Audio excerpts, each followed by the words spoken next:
जिस आदमी को घेर करके हत्या करने की कोशिश की, पार्लियामेंट में मुझे उसके आंसू याद हैं। गुस्सा था, आक्रोश था उस आदमी के अंदर।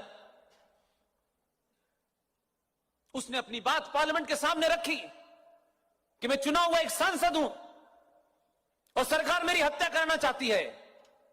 कुछ लोग बहुत खुश हो रहे थे, देखा हमारे डर से इसके आंसू निकले। उत्तर प्रदेश में ऐसा भेजा है कि 16 करोड़ के आंसू निकल रहे हैं, सुबह शाम निकल रहे हैं। जो 5 वक्त की पढ़ते थे अब 15 वक्त की पढ़ रहे हैं, तब भी काम नहीं आ रही। जो अल्लाह से बगैर माइक के बात करते थे, अब सुबह शाम अजान दे दे के कह रहे हैं अल्लाह बचाओ। इसलिए मैंने कहा अत मत करो। 2002 तुमने अति की, यहीं से निकल के प्रधानमंत्री बना। इसलिए अगर अल्लाह के मानने वाले भी हो तो कम से कम हमसे झूठ बोलते हो समझ में आता है, अल्लाह से झूठ मत बोलो। इनको कुरान शरीफ चाहिए, इनको पर्सनल लॉ बोर्ड चाहिए, इनको सिविल कानून अलग से चाहिए, इनको निकाह हलाला की परमिशन चाहिए, इनके मजहब में कोई दखलंदाजी न दीजिए के जाए उसके लिए अलग से मुस्लिम पर्सनल लॉ बोर्ड चाहिए। सब ले लिया। तुम तो अल्लाह और कुरान के भी प्रति ईमानदार नहीं हो यार। तुम समझते हो कि कुरान तुम ही पढ़ोगे।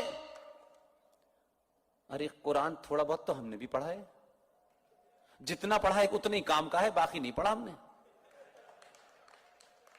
हम भी उतने ही पढ़ते हैं जितने काम की चीज होती है, क्योंकि कुछ और भी पढ़ना है हमें। आप मुझे बताइए, जिस मक्का से इस्लाम निकला वहां न कोई मस्जिद का झगड़ा है, और कुरान के हिसाब से, इस्लाम के हिसाब से, ये अपने आप को मक्का जहां मोहम्मद साहब पैदा हुए तो उससे बड़े लम्हा ये उनसे बड़े मुसलमान हैं। जहां प्रॉफिट मोहम्मद उस कम्युनिटी हॉल में नमाज पढ़ लिया करते थे, कभी कभी उसको सऊदी अरब ने बहुत पहले तोड़ के समतल कर दिया। सऊदी अरब में रोज मस्जिदें बनती हैं, रोज तोड़ दी जाती हैं कि इस्लाम में मस्जिद पवित्र स्थल नहीं है, सिर्फ एक नमाज पढ़ने की जगह है। जैसे रेस्टोरेंट एक खाना खाने की जगह है, जरूरत पड़ती है रेस्टोरेंट तोड़ दिया जाता है, दूसरी जगह बन जाता है। इसी तरीके से इस्लाम में यह कब्रों का कंसेप्ट नहीं है, नहीं है। ये झूठ और मक्कारी सिर्फ साउथ एशिया में चल रही है। ये कब्रिस्तान है, इसकी बाउंड्री बनाओ। पहले तो इस कब्र बनाना ही गैर इस्लामिक है। इस्लाम में जिन साहब की मौत हो जाती है, जो फौत हो जाते हैं, उनको जमीन में दफना दिया जाता है। उसके ऊपर किसी किस्म की एक भी ईंट रख करके अगर आपने उसी कब्र बनाई, वो हराम है।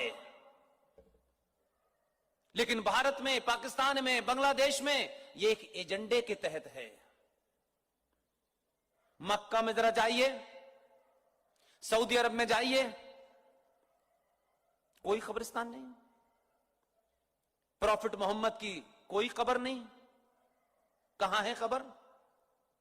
इसलिए झूठ बोल बोल के आपको डरा दिया है।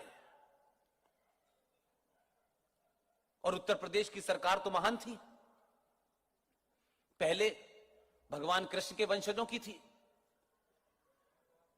अब मुझे पता चला कि यदुवंशी जो होते हैं, अहीर जो होते हैं, वो भगवान कृष्ण के वंशज हैं। लेकिन राजनीति ने उन्हें मुलायम सिंह का और लालू जी का वंशज बना दिया। उसी मुलायम सिंह की सरकार में एक कानून पास हुआ कि जितने भी कब्रिस्तान हैं, हर कब्रिस्तान की बाउंड्री वॉल के लिए 400 करोड़ रुपया दिया जाएगा। अजीबोगरीब फैसला। अब क्योंकि आप जानते नहीं इसलिए बोलते नहीं थे। आजमगढ़ की सभा में मैंने बिल्कुल इसी तरीके से शांति से एक बात पूछी। पहली बात तो अकॉर्डिंग टू इस्लाम यह कब्रिस्तान नहीं हो सकता। दूसरी बात, कब्रिस्तान की बाउंड्री बनाने की जरूरत क्या है?